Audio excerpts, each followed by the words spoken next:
Good morning, dear brethren, and welcome to this edition of A Glance at the Word that we are having this morning. And the title of our topic this morning is Examine Yourself. Yes, my brethren, we have to examine ourselves every day. Let's first read in the book of Luke, chapter 6, verses 41 and 42. Luke chapter 6, verses 41 and 42. We read, "And why do you look at the speck in your brother's eye, but do not perceive the plank in your own eye? Or how can you say to your brother, 'Brother, let me remove the speck that is in your eye,' when you yourself don't see the plank that is in your own eye? Hypocrite! First remove the plank from your own eye, and then you will see clearly to remove the speck that is in your brother's eye." It seems to be in the nature of many of us to judge and condemn our neighbors from the wrongs that they are doing, without even examining ourselves to see whether we too are doing some wrongs, whether we too have some kind of wrongs in our own lives. And some of us even only see wrongs in others. It seems as if other people don't do any good. They only do wrong things. And we judge them and we condemn them. And we are always very fast in condemning others. It should not be like that. We see here Jesus Christ telling us that before we can see the wrongs in others, before we can condemn the wrongs that is in others, we first have to check ourselves and rearrange our own lives. Be in good, what can I say? Let's say we must try to rearrange our own lives, to have a right life, a correct life, before condemning others because of the wrongs that those people are doing. Knowing that most of the times, the wrongs that they are doing is even less than the wrongs that ourselves we are doing. And maybe we may even be guilty for the wrongs. We may be the ones to blame for the wrongs that our neighbors have been doing. But that one, most of the times, we don't realize it because we don't examine ourselves. But brethren, examine yourselves before you condemn your neighbors.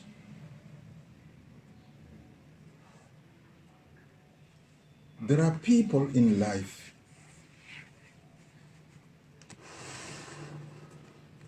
who think that they are the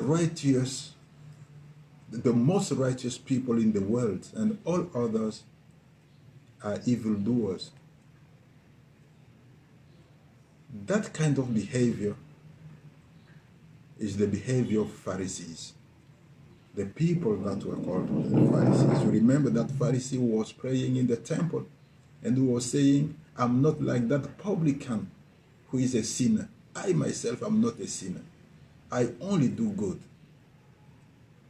Forgetting that by doing that, he was proud and he was sinning, because pride is a sin. And also remember the woman who was caught in adultery and who was brought to Jesus by the Pharisees and the scribes.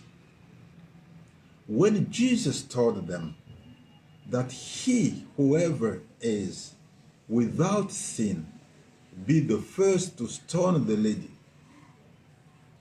After a while, all of them had gone away. Nobody stayed there to stone the woman. Why? Because all of a sudden they realized that they too had sins in them, because they have examined themselves. But I want us to see the case of somebody in the Bible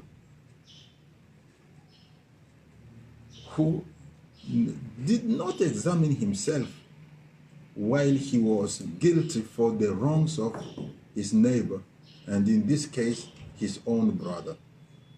Let's read in the book of Luke, chapter 15, verses 11 to 30. Luke, chapter 15, verses 11 to 30. It's a bit long, but we're going to read it anyway. A certain man had 2 sons, and the younger of them said to his father, "Father, give me the portion of goods that falls to me." So he divided to them his livelihood. And not many days after, the younger son gathered all together, journeyed to a far country, and there wasted his possessions with prodigal living. But when he had spent all, there arose a severe famine in that land, and he began to be in want. Then he went and joined himself to a citizen of that country, and he sent him into his fields to feed swine. And he would gladly have filled his stomach with the pot that the swine ate, and no one gave him anything. But when he came to himself, he said, "How many of my father's hired servants have bread enough and to spare, and I perish with hunger?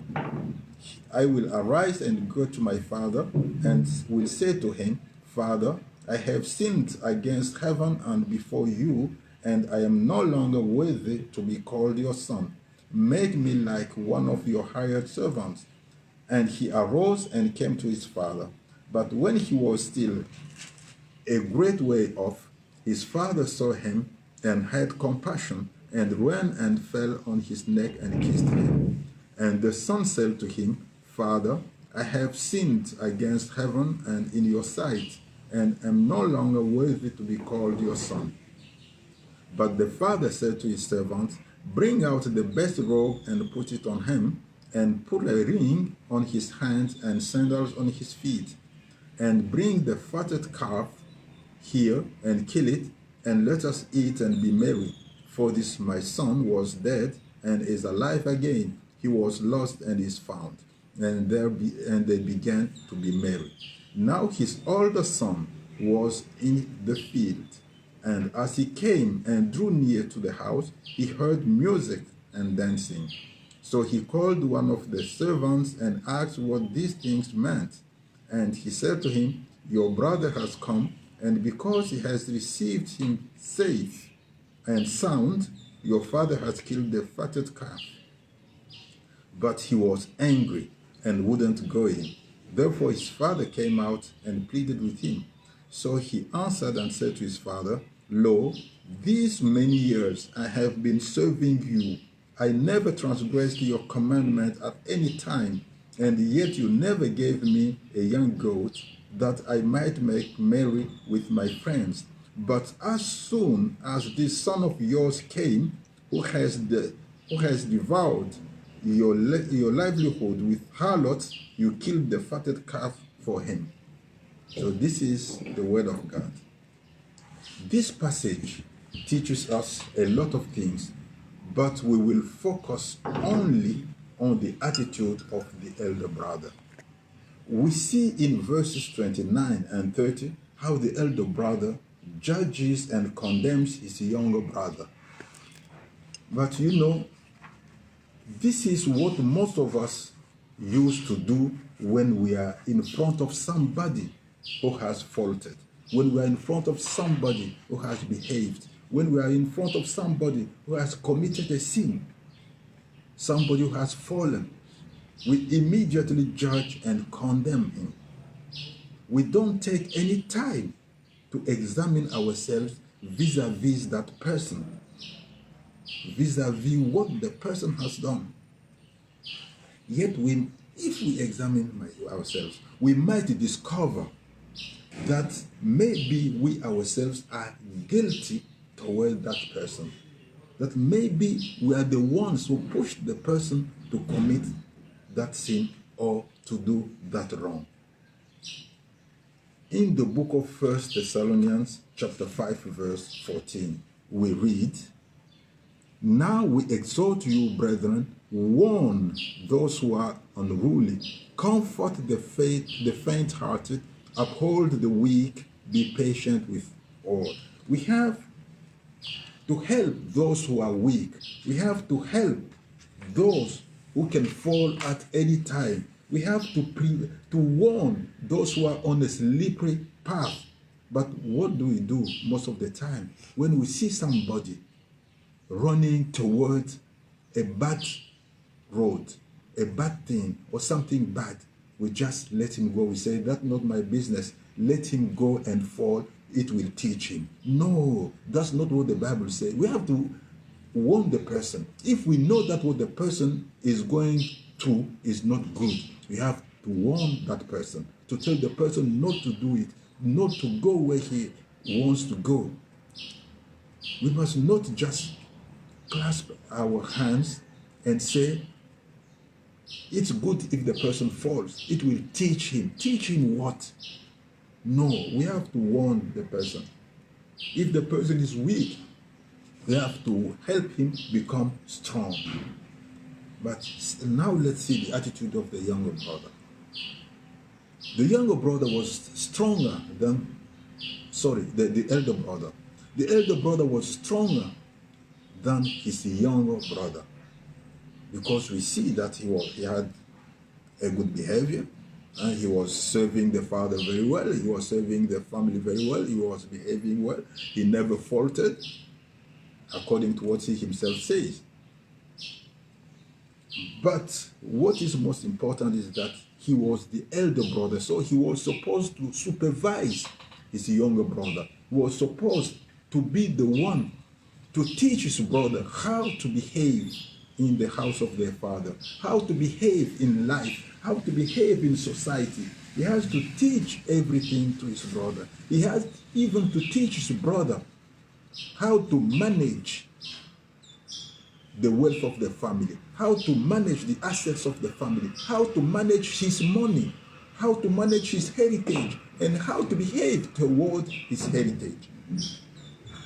When he asked for his portion of the heritage, the elder brother should have explained to him that the heritage was only to be shared after the death of their father, that he had to be patient and wait for his portion of the heritage. There were only two, so he knew. The elder brother had to explain to him that he deserved 1/3 of the heritage, and that he had to be patient, that heritage was his.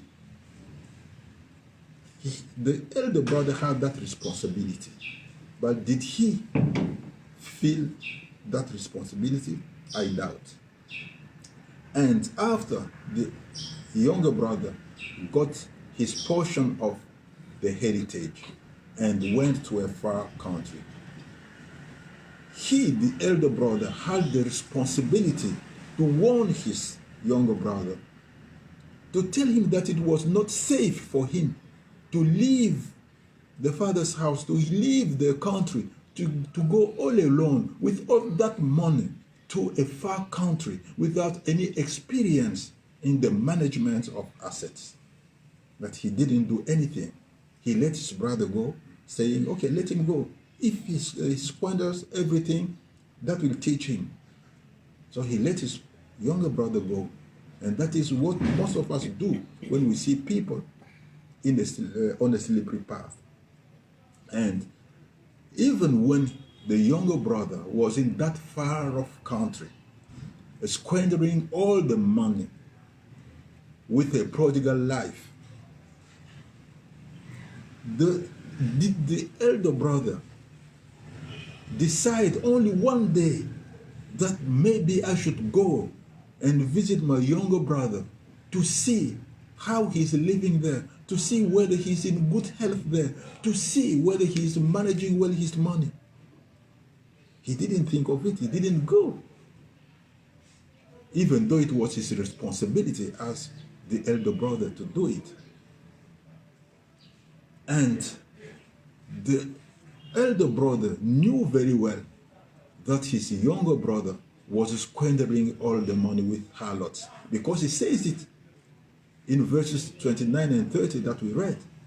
He says that his younger brother has spent all the money with harlots. So he knew that his younger brother was having a prodigal life there.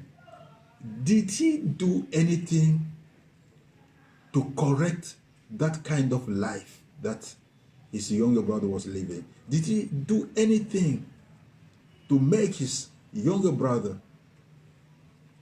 change his mind and change his way of living? No, he didn't do anything. He just continued living the way he was living, and he let his younger brother living also the way he was living, which was a bad way. And that is what most of us used to do. We see a brother living a sinful life. We don't warn him.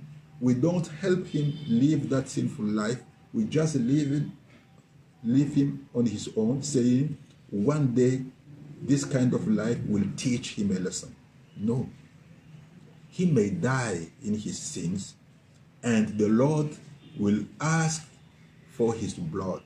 He will ask you for his blood. And that's not all.